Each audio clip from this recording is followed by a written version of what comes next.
LGBT Telma, des actualités uniques, dynamiques et renversantes dans le journal TV.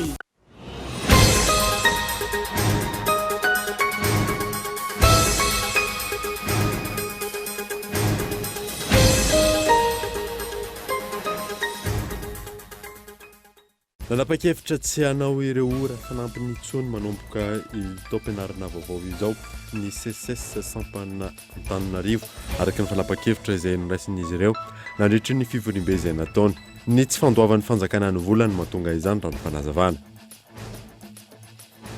Manaraka fampianarana ireo voafonja tsy ampitaona eny an-tanora iomanan'izy ireo amin'ny fiverenana amin'ny fiarahamonina. Ny resadresaka ny fanaovana tamin'izy ireo no entina aminao anatin'ny fampanalam-baovao. Maresaka iraisam-pirenena androany no noroso tamin'ny fifidianan'ireo olona mpanao lalàna ny tao Irak. Io no vahaolana natolotry ny gouvernemanta any an-toerana. Hentitra ireo tompona andraikitra amin'ny fiambenana ny fifidianana. Ny adeteny rehetratrany.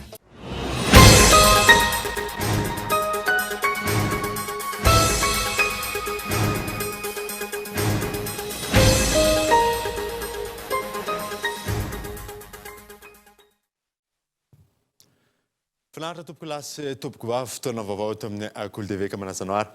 Anaraka izany hatramin'ny farany Andriambavy eo amin'ny tontolon'ny baolina kitra izay mandeha amin'izao fotoana izao ny lalao ny fionany eo amin'ny baren'i Madagasikara sy ny Léopard ny RD Congo.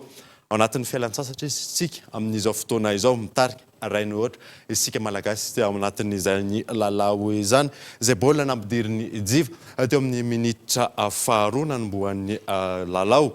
Rehefa tonga moa sary dia hoalatsantsika eo ihany makasika izay lalao izay famialohany izay dia nanomboantsika ny vaovao dia nanapa-kevitra ny tsy hanao ireo ora fanampiny intsony manomboka amin'ity taom-pianarana vaovao ity ny CSS sampana Antananarivo araka ny fanapa-kevitra izay noraisin'izy ireo nandritry ny fivoribe izay nataony. Ny tsy fandoavan'ny fanjakana ny volany moa no mahatonga izany raha ny fanazavana azo Henri Florio. Taoriny ny fivoriam-be ny ireo mpampianatra pikaroka sy pikaroka mpampianatra izay mivondrona eo anivon'ny CSS sampana Antananarivo ny herinandro teo nanapa-kevitra ny tsy hanao ny heure complémentaire na ny ora fanampiny intsony manomboka amin'ny taom-pianarana vaovao izao izy ireo raha ny fanazavana azo avy eo anivon'ny filohan'ny CSS sampana Antananarivo ho an'ny ity androany ity. Lasa vesatra ho an'ny fanjakany ny fandoavana vola tokony ho sitrahan'ireo mpampianatra ireo izay miasa manao ny ora fanampiny ka izao natonga ny fanampan-kevitra goavana izao. Noho izany dia nanapa-kevitra ny CSS sampana Antananarivo fa mba tsy ampisy an'izay olana mikasika na fitakiana sy fanaovana grève mombana heure complémentaire zay dia nanapa-kevitra izay sady fanajana ny tany tandalana ny didy mpanjakana sy ny didy mpitondrana izay manan-kera ankehitriny fa dia tsy hanao afa-tsy ny fetrasa tsy maintsy tanterahana na obligation de service ny mpampianatra pikaroka sy ny pikaroka mpampianatra eto Antananarivo manomboka amin'ny taom-pianarana hitsidika io raha toka tsy maintsy takina ikosa zany ny fandoavana ny heure complémentaire 520 isan-jato ho an'ny taom-pianarana 724 sy ny manaraka rehetra. Anjaran'ny fanjakana araka izany no mitady ny mpampianatra pikaroka sy pikaroka mpampianatra hafa hameno ny bangy eo anivon'ny fanatotosana ny asa fampianarana. Hisy ako ny goavana eo amin'ny lafin'ny fampianarana ny tsy hanatanterana ireo mpampianatra pikaroka ireo izao fanaovana ny heure complémentaire izao ka tsy haharaka intsony ny fampianarana izay tokony andeha. Ny lafiny tsara ho an'ny olona izay misitraka ny vacataire zany hoe manatanteraka ny asa vacation dia mba malalaka tsara ny ahafahan'ny fitondram-panjakana mandray azy ireo ho mpampianatra raikitra ety amin'ny anjery manontolo miankina amin'ny fanjakana. Faharoa manaraka an'izany ihany koa dia mba tsy hanasoketan'ny olona intsony fa midongy toerana na mibody toerana ny mpampianatra pikaroka sy ny pikaroka mpampianatra na dia efa betona aza dia mbola miziriziry foana. Ny lafiny ratsy ndray dia ho hitantsika eo fa dia miariary toy ny tafika andrefa tanàna fa tena tsy ampy ary mila ny recrutement na ny fandraisana ho mpiasa-panjakana tokoa ny anjery manontolo miankina amin'ny fanjakana. koa raha ny fantatra ny tsy fisian'ny mpampianatra pikaroka sy pikaroka mpampianatra izay resin'ny fanjakana no mahatonga ny fisian'ny heure complémentaire ireo. Tokony handray mpampianatra pikaroka manodidina ny 3,000 isan'ny fanjakana izay voafoana tanteraka ny heure complémentaire eo anivon'ny université rehetra manerana ny Madagasikara. Ankoatra ity fanapahan-kevitra ity, mbola mitoy ihany koa ny fitakin'izy ireo izay tsy mbola nahazoam-baly ny hatramin'ity androany ity. Manoloana ny hetsika izay ataon'ny zandarmerie pirenena manerana nosy amin'ny fanaraha-maso ny famotsiana omby mitakiny amoana ireo namany roa voatazona amponja ireo veterinaire miato siasa izy ireo raha toka tsy mivoaka ao anatin'ny 2 ora ireo namany ireo gato Andriatsilavo. Veterinaire roa ao farafangana sy ao Antsalova no voatazona amponja noho ny fanatanterahana ny asany. Voalaza fa voaroiroy tamina resaka famotsiana omby izy ireo. Araka izany, namoaka fanambarana ny dokotera veterinaire androany ny 10 Octobre ka mitaky ny amoahana tsy misy atakandro ireo namany. Miato tsy miasa ny dokotera veterinaire manerana ny nosy raha toka tsy mivoaka ao anatin'ny 70 ora ireo namany ireo. Tsy anjaran'ny veterinaire hoy ity fanambarana ity ny manamarina hoe aniza ny omby fa efa misy ratsa mangaika ny ministera hafa izay manana ny kopian'ny bokon'omby ankoatra ny tompony manamarina izany, ny manome taratasy ara-pahasalamana sy manao soni raha vita vaksinina tsi ny omby no anjaran'ny veterinaire. Izany hoe rehefa vitan'ireo délégué soni ilay fiche individuel de bovide vao manao soni hoe vita vaksiny ny veterinaire raha misy ny sonian'izy ireo ao anatin'ny bokon'omby ankoatra ny sefokotany sy ny tompony omby. Ny veterinaire no manamarina ny fahasalaman'ny omby sy mametraka ny traçabilité ankoatra ny fitsaboana biby, ny miaro ny olombelona tsy hifindran'ny aretina avy amin'ny biby sy amin'ny fihinanana hena ary ireo vokatra avy amin'ny biby no andraikitry ny veterinaire. Raha tsy hivina, baiko avy amin'ny mpitondra fanjakana ny anaovana fanaraha-maso amin'ny famotsiana omby alatra manerana ny nosy iadina amin'ny asandahalo. Raha misy tsy mazava ao anatin'ny fiba, voatazona avokoa ireo rehetra nanao soni izany. Farany teo, chef d'arrondissement administrative ao Morarano sy chef fokotany ao Belambo Ambatolampy no nahiditra amponja vokatry ny fanaovana osoka sy ny fampiasana osoka taratasy-panjakana. Rehefa nosavana ny tranon'ilay lehiben'ny boriboritany, nahitana fiba osoka miisa 520 hafa atao aminy. Na izany azy, tsy tokony afangaro amin'ny asan'ny veterinaire ny asan'ny délégué hoy ireo veterinaire izay mangataka ny tompony andraikitra isan'ambaratongany andray fepetra ka tsy amerina intsony ny fanagadrana ny naman'izy ireo. Tontolon'ny finoana kosa indray dia lamesa lehibe no namaranana ny fankalazana ny 17 taona nidiran'ny finoana atao amin'ny diocèse ny Fianarantsoa tamin'ity androany ity. Tonga niara-nombom-bavaka tamin'ireo mpino katolika ny filohan'ny pirenena gato Andriatsilavo. Tao amin'ny tokotany malalaky ny lycée katolika Masinda Joseph Faombozitany Fianarantsoa no nanaovana ny lamesa lehibe fankalazana ny 17 taona nidiran'ny finoana katolika teto Fianarantsoa. 17 taona taty aoriana nidiran'ny finoana katolika teto Fianarantsoa. Misy roetsy sy ray tapitisa amin'izao fotoana izao ireo mpino katolika ao anatin'ity archidiocèse ity. Ny akamaroan'izy ireo izay efa vita batemy avokoa. Izay raha teo no loha hevitra nentina tao anatin'ny lamesa famaranana ny fankalazana izay notariny arcevêque Fulgence Rabe Mahafaly dia ny hoe ny batemy nampiombona antsika amin'ny Jesoa.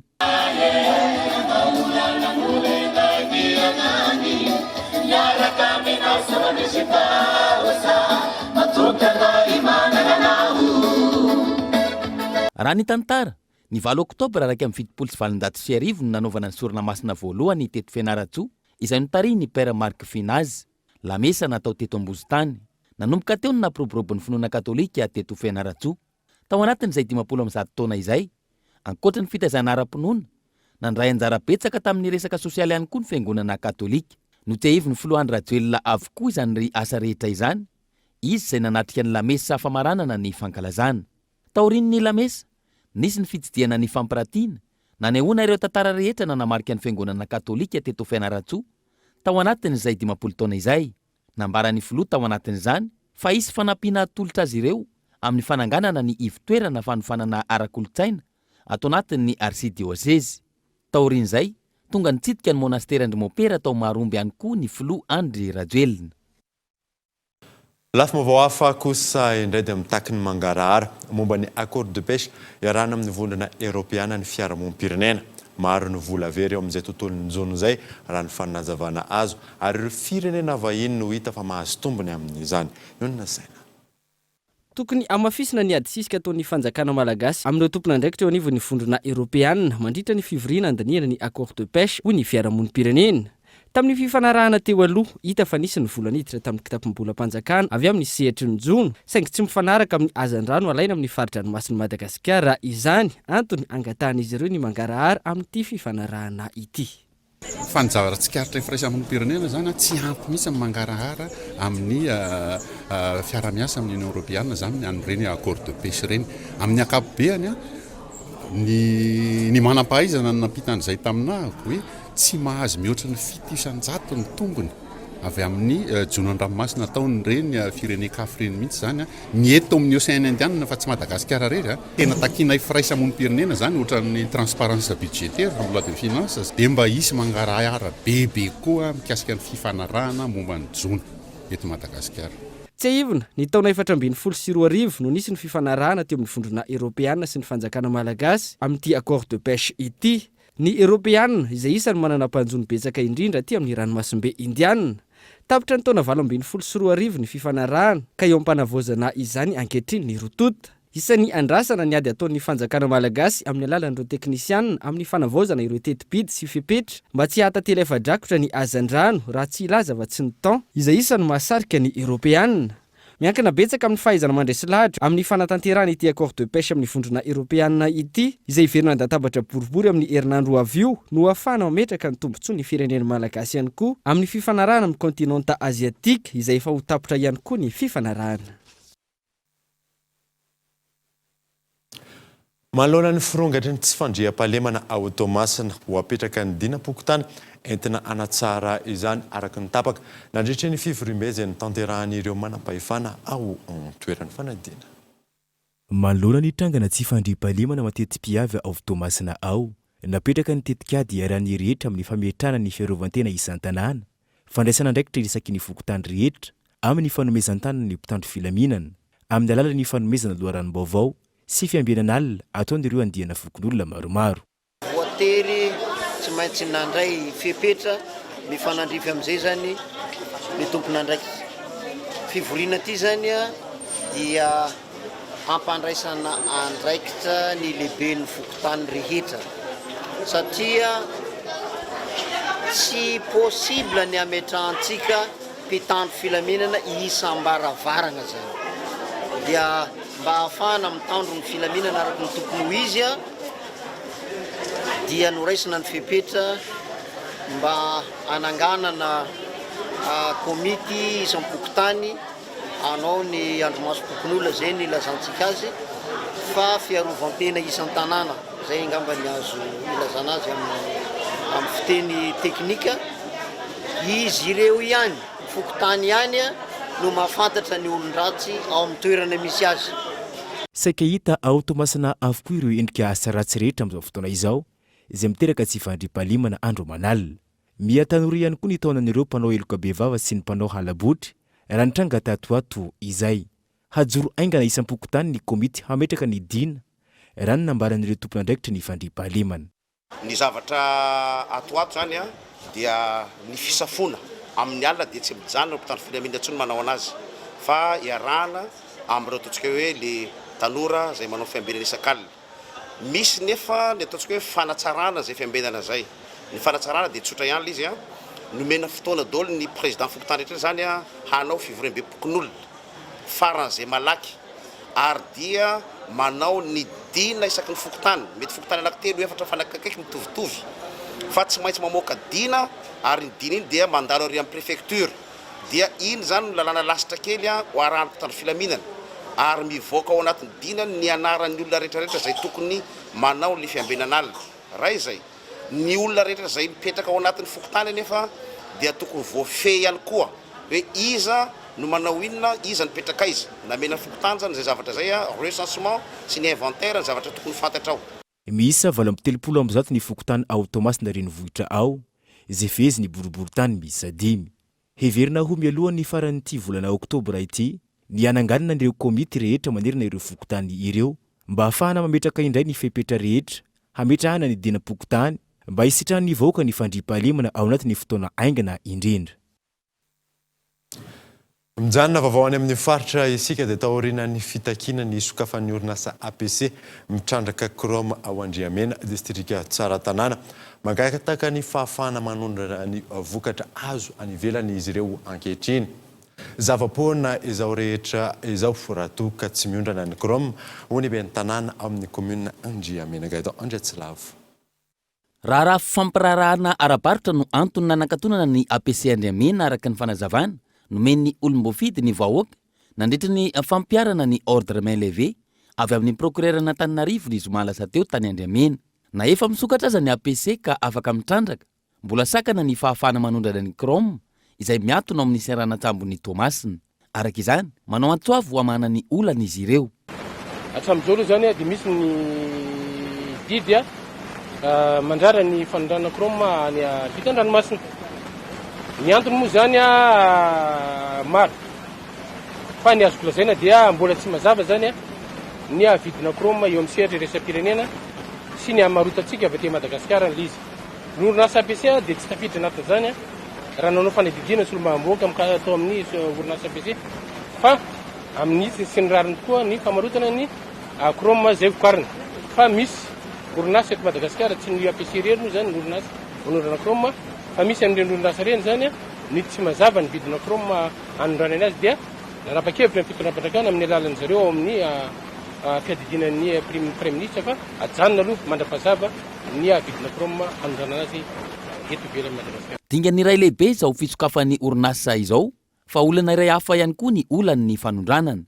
Amanarivo ny taonina ny vokatra Chrome tafahitoko ao amin'ny seranatambony Tomasina. Mangataka zany miangara amin'ny fitondrampandrakana manao ny ministra ny arena kibotany mba amin'ny alalana ny amarotana ny Chrome zay mitrandrany APC ato anatin'ny commune Andriamena satria io Chrome io zany no afana manome karaman'ny mpiasa manome entina koa ampandrosoana ny commune Andriamena anaovana fototrafitrasa sy anaovana asa sosialy ka raha tsotra tsy miondrona ny Chrome dia zava-poana daholo zany zay ka miangavy anareo amin'ny tompo-pandraiki-panjakana mba hanatanteraka izany miangavy zay ny taloha mihitsy mba aoka re mba afana mba iondrana ny Chrome zay ao Tamatavy ao amin'ny APC mba azo lalana izy anondrana izany ho any ivelany mba hivadika vola satria ny Chrome raha trandrana fotsiny ka tsy hivadika vola dia zava-poana ihany. Antenaina nijeren'ny fitondram-panjakana vahaolana amin'izao raharaha tsy fahafana manondrana vokatra Chrome any ivelany izao. Tsy ny APC ihany, iaran'izany ihany koa ny Chromite malagasy. Taka mazatra anaraka dokavarotra isika rehefa avy eo ary.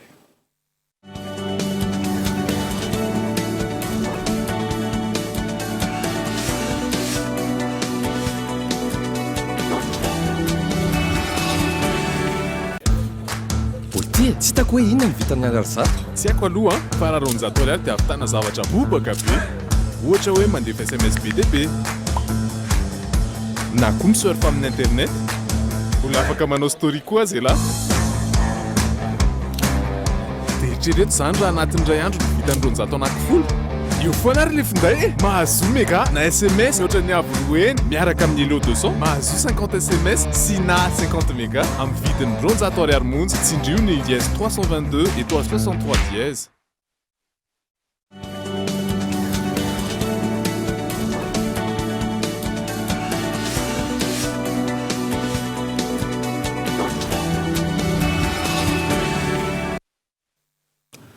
Miditra ny tapany faharoany vaovao isika. Manaraka fampianarana ireo voafonja tsy ampitaona eny an-tanimora iomanan'izy ireo amin'ny fiverenana eny anivon'ny fiarahamonina. Ny resaka ny fanaovana tamin'izy ireo notanterina aminao anatin'ity fanadidinina manaraka ity honina saina. Saika tsy mbola voatsara ny ankamaroan'ireo voafonja tsy ampitaona eto an-tanimora. Maro samihafa ny vesatra hitazomana azy ireo toy ny alatra, ny famonon'olona, ny fisolokiana sy ny sisa. Ireto rô lahy nanaiky resaka tamin'ny mpanao gazety ireto vao endrikendrika ho nangalatra fiara ny iray raha nambarany raha namonina faty olona kosa ny tovolahy hafa. Tonga natato vao endrikendrika nangalatra tomobile nanomboka vina zany nanomboka tamin'ny décembre 21 décembre 2020 fito amby folo taona fa mbola tsy voatsara. Fon'olona na tonga anaty aty tamin'ny efa tamin'ny 2017 niditra tato de izy indray resaka ampinamana de niady zay de nitongavanay tany tao an-trano tao de mivonoanay tao de teo am'izay rehefa le tsisy olon-dehibe tsony tao moa de tsisy olon-dehibe tao fa niasa de tao am'izay de vonoanay tao izy de nalainay volany de arivan'iny any zay de tratra de tonga taty préférana telo zay ndroa vehivavy de za tao minera samy minera daholo zay fa zareo any minera fama de za ty tahaka ny mpianatra rehetra izy ireo ampianarina ary manala ny fanadina-mpanjakana manampy ireo ny seha-piofanana hafa ahafahan'izy ireo misehatra avy hatrany amin'ny sehatry ny asa rehefa vita ny saziny.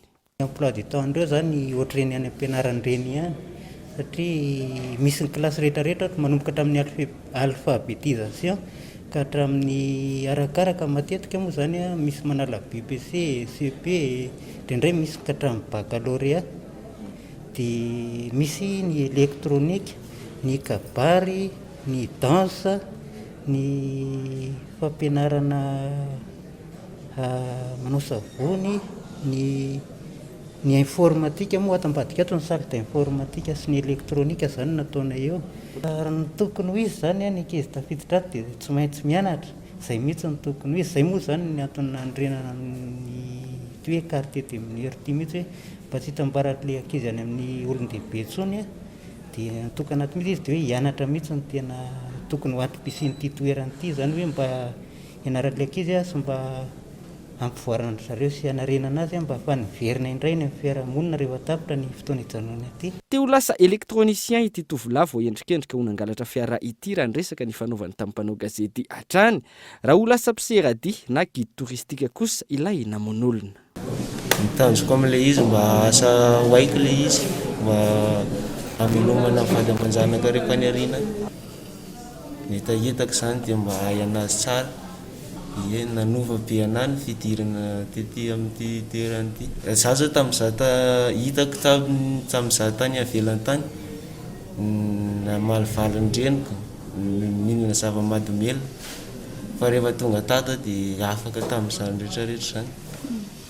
Zaho nianatra de efa indronana la BBC zao fa tsy afaka BBC mihitsy de tsy hay ndray ty fanteliny ty efa mba maharakaraka zany efa mahay zany efa mahay ka tsy hoe mahay be fa mahay kely. Inona zao zany programme anao rehefa afaka soma tsara ity? Za zao anao guide ny tanjoko de mbola adara de efa ndresaka tamin'ny SG hoe za no guide nitantarainy na ntiany lahy de manampy anahy izy am'izao. Ina nitiavana le ano guide? Zany mihitsy zany mifaniriky zany mba zay mihitsy ny tanjoko zay.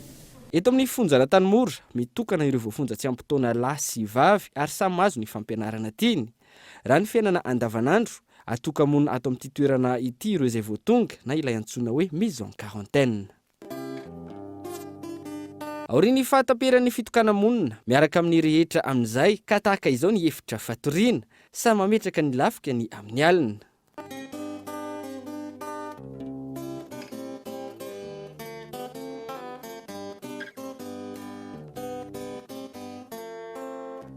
Raha nresaka ny fanaovana tamin'ireo voafonja samy naneho ny fahavonona ny ova izy ireo rehefa miverina eny amin'ny fiarahamonina. Tontolon'ny fampianarana izay hatrany dia ambany ny tapahafana fanadinana BEPC ho an'ny CEG ao amin'ny commune Morafena district Sambava. Isan'ny antony mahatonga izany faratsin'ny fototra fitrasa ka mampalaina ireo mpianatra na misy aza ny ezaka izay ataon'ireo ray aman-dreny ka eto Andriatsilavo. Tahaka izao no endriky ny trano sekoly CEG eto amin'ny commune Morafena district ny Sambava. Mpampianatra 7 mirahalahy no miara-misalahy amin'ny fampianarana ito. Ka ny telo amin'ireo mbola karamainy ny ray aman-drenin'ny mpianatra. Hatramin'ny taona 2024 nitsanganan'ny sekoly, 2 ihany no afaka teo anivon'ny fanatanterahana ny fanadinam-panjakana. Tamin'ity taom-pianarana ity, efa tafiakatra 20 ny isan'ny ankizy manovo fahalalana eto, ka tsy nisy afa-tsy mpianatra 3 no afaka BEPC. Isan'ny antony lehibe mahatonga izany ny faratsiany fotodrafitrasa ka mampalaina ireo mpianatra. Problème goavana ty satria itingy zao ny toerana ampianarantsika ireo zaza zay ho avin'ny firenena, ho avin'ny faritra, ho avin'ny commune. Dia zao izy hitantsika no zegny tsy maintsy anao ezaka zegny ny tompon'andraikitra ty antoerana mba ho tsaratsara endrika kokoa le sekoly ary ho azoto zany le zanaka ny commune rurale Morafeno andeha hianatra. Fa raha zao kosa aloha tena mety tsy azoto le zaza hianatra ary misy fiantraikana amin'ilay qualité n'ilay fampianarana zegny ny fisian'ny sekoly karaha zao. Ny fanometanana anarenana ny sekoly araka izany ireo tompon'andraikitra any an-toerana nanolotra simenitra 700 saka ny faritra ary anampy amin'ny fanorenana gorodona na rapaka mafiorina. Ny direnina sy ny commune ary ny fokon'olona no anangana ny rindrina izay mbola atao mafiorina ihany koa. Raha ny zava-misy eto amin'ny CEG Morafeno no jerena, mbola lavitra ny fanarenana ireo fotodrafitra sapam-pianarana eto Madagasikara. Mbola lavitra ihany koa ny anatrarana ny fanatsarana ny kalitaon'ny fanabeazana izay tsy mianina amin'ny fisian'ny mpampianatra mahay sy ampitraikefa fotsiny ihany. Lafo vaovao hafa kosa indray dia na eo aza ny fanatotoloana mbola maro ireo faritra eto Madagasikara mitazona ny kolotsaina sy ny soatoavana. Isan'izany rehefa nomezan-danja ny ampanjaka izay mitazona ny asin'ny doany toy ny ao Port Berger. Henri Florian. Fototra iorenan'ny vahoaka ao aminy ary fitaovana entina mampandroso ny firenena iray ankilany, ny fampiarana ny soatoavana sy ny fanajana azy io. Anisany voaotohoto sy ny sokona tao anatin'ny fotom-pisainana, ny tsy fampanjakana intsony ny fihavanana, ka miarava-tsikelikely izany vokatry ny fitiavan-tena sy ny fitiavam-bola.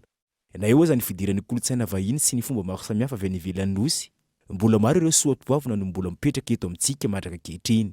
Isan'ireny ny fanomezan-kasina ny ampanjaka sy ny fametrahana azy eo amin'ny laram-boninahitra tokony ho hisy azy araka ny fomba mampanao izay efa nisy antonany maro. Any amin'ny faritra avaratriny nosy iny, mbola mitana andraikitra lehibe ny ampanjaka eo anivon'ny fiarahamonina ka nosokafana ny lanonana ara-pombandrazana sakalava atao amin'ny doany Soadanarivo Port Berger. Manana ny mampiavaka azy eo amin'ny fomba fitafy ny ampanjaka mba hiavahana amin'ny sarababem-bahoaka sy ny fanomezan-kasina azy. Ireto tafo izay nampisikina ampanjaka ny Port Berger zao dia nomanay avaina amin'ny Foibe, avaina Magenga, avaina amin'ny doany Miarinarivo, Tsararano ambony. Angamba hitantsika izao izy mitafo izao. Izao ny mahamarika fa izy ny tompon'andraikitra voalohany eto Port Berger. Amin'ny agnarana mpanjaka be ny Boeny. Ity no mpanjaka eto Port Berger. Solotegnanay rehefa misy zavatra ataonay, misy asa ataonay any amin'ny Magenga, any amin'ny doany Miarinarivo, dia izy no antefan'ny zavatra rehetra ataonay any Miarinarivo. Indrindra fa ohatra ny taratasy tonga ny fikipa mois de avrily, ny fanompoafandrama, ny toamainty, ny fanompoabe, ny asarabe, dia izy no ivantanany taratasy rehetra avy any aminay doany Miarinarivo. Tsisy olona mahazo nitondra taratasy io raha tsy mpanjaka be Franky eto Port Berger. Zava-dehibe ho an'ny ampanjaka ny fanohizana ny fanampona eny anivon'ny fiarahamonina raha ny fanazavana. Raha fa tonga taty zany izy nahatsapa mo ny tegnako, aty izy tokony hiara-iasa amiko satria fantako koa ny dingana izay efa nataony izy reto valamena reto efa tamin'ny androko zany hitondra daholo nanao reto valamena sy ny zomba be misy atsika aty. Ka eto zany mbola tsy kivy dia anoho ny asan-drazako mbola be ny dingana izay ataoko eto. Voalohany aloha ny fomba tovitovizika fa ny faratisany. Raha fa tafapetraka n'androany za namafisy ny mpanjaka be ny Boeny hanarin'izay fomba zay indrindra ny fady zay efa hita fa tsy voahaja tsony ary tsy anaiky za ary tegna izingizinako ary tena isarotiny amin'izay fanajana ny fomba zay satria zay ny mahamasiny zavatra anankiray zay fanajana ny fomba zay. Mbola maro araka izany ireo fomba mampanao sy ny kolotsaina malagasy no mbola voatazana mandraka ankehitriny na eo aza ny fiazakazaky ny teknôlôjia sy ny fandrosoana maro lafy. Tontolon'ny fanatanjahantena dia tsy maharisika ny tanora eny amin'ny distrikta any Ambohidratrimo ny taranja basketball. Nisy araka izany fanantanana azy ireo any an-toerana ho fampiroboroana ny taranja sy mahazava-dehibe ny fanaovana fanatanjahantena ambina Ravelorson. Tsy dia maharisika ny tanora eny amin'ny distrikta any Ambohidratrimo manao ny taranja basketball. Saika mirona any amin'ny lalao baolina kitra avokoa ny ankamaroany. Eo anatren'izay nisy ny fikarakarana ny amboara izay nitotsain'ny commune nandraisan'ireo kluba maromaro anjara. Faharoa dia tena ny hoe ny fampiakarana indray ny lanja ny niveau zany, niveau ny basketteur eto Ambohidratrimo satria voaray zao ny club misy eto Ambohidratrimo izay mikarakara an'ity tournoi ty ihany zany mba hampiakarana an'ilay niveau zay ilay tanjana. ao anatin'ity tournoi ty a dia nahitana ny 3 contre 3 dia nahitana ny concours 3 points ary nahitana ny 5 contre 5 dia ny final 5 contre 5 efa hita izay arahantsika zao dia ny 3 contre 3 zay efa vita lasa ny brinks zay avy eto Ambohidratrimo zany reo ekipa io. Natao zao mba isotomana ny sain'ireo tanora tsy ho variana amin'ny arendrarendra sy mety ampirona azy ireo amin'ny fifohana zava-mahadomelona. Eo ihany koa ny famerenana ny fitiavan'izy ireo ity taranja ity. Eo amin'ny mpitantana sy ny tanora ihany koa dia zay no nanapakana hevitra mihitsy hikarakarana ny tournoi hisorana andreo ilay mikarakara eny fotony satria ekipa mpiara-miasa amin'ny commune ihany izy ireo moa zanaky ny commune Ambohidratrimo dia ny tournoi basket ohatry ny mbola somary tsy dia ao am-polon'olona loatra eto Ambohidratrimo dia mino fa efa nomboka ao ampidina tsikelikely ao am-polon'ny zanaka Ambohidratrimo ny basket fa rasaika marona kokoa any amin'ny fotony Ambohidratrimo. Ekipa 12 nandray anjara tamin'ny fiadinan'ny amboaran'ny tanora eto amin'ny distrikany Ambohidratrimo eo amin'ny resaka taranja basketball. Koa ny ekipan'ny TGBC avy eto Ambohidratrimo no nivoaka mpandresy tamin'ny lalao famaranana raha toa ka ny ekipan'ny parkina avy any Ambohimanarina no nifanandrina tamin'ny 2-7 no 5-20 ny sarany rotonta. Maresaka iraisampirenena androany nyroso tamin'ny fifidianana ireo olona mpanao lalàna ny atao Irak. Io no vahaolana natolotry ny gouvernemanta any an-toerana entitra ireo tompon'andraikitra amin'ny fiambenana ny fifidianana. Fanadina. Rodoana taorian'ireo fikomina sy fitokonana nataon'ireo mponina tany Irak. Androany no nanao fifidianana mpanao lalàna ny any an-toerana ka mpifidy manodidina ny 5,000 no andrasana amin'izao. Fifidianana mpanao lalàna lasa aloha izao. Araka ny fanambarana nataon'ireo mpanao lalàna voavidy teo aloha, valiteny politika izao manoloana ny fikomina sy fitokonana maro nataon'ireo mponina tany an-toerana. Ahina ilatsaka ambany ny tany olona tonga mifidy amin'izao fifidianana izao raha ny fanazavana. Naverina ny fifidianana mpanao lalàna tany Iraka manoloana n'ireo fikomina maro. Ary sambany tamin'ny tantaran'ny Iraka no nisy fifidianana naverina izany ataorin'ny fikomina ireo mponina. Isan'ny zavatra mampanay amin'izao fifidianana izao ny hoe amany olan'ireo mponina ve izao fifidianana izao izay mitaky fanovana amin'ny fiainan'izy ireo ny fanafoanana ny kolikoly izay tena manjaka any amin'ny firenena amin'izao. Araka ny fanadihadiana izay natao, maro amin'ireo irakiana no tsy mino fa hanova zavatra eo amin'ny firenena sy amin'ny zavatra taken'izy ireo izao fifidianana izao. Antony ahina tsy anaraka ny fepetra maro io fifidianana io ary efa tsikaritra izany. Maro sy hita fa misy ny fifidianana vato nandritra izao fifidianana izao, ao ihany koa ny fampitahorana maro isan-karazany nandritra ireo fampelezan-kevitra. Ndray kely ndray mahakasika ny lalaon'ny bareny Madagasikara izay miditra amin'ny minitra 17 sika amin'ny azao fotoana izao mbola mitarika rainy ohatra isika malagasy ao anatin'izay lalao izay izay mbola tafiditra indriva moa tamin'ny minitra 2 tamin'ny fizara-potoana voalohany. Dia izay mara vaovao tamin'ity androany ity ankatranao nanaraka izany soava tsara daholo tompoko.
Telma, des actualités unies, dynamiques et renversantes dans le journal TV.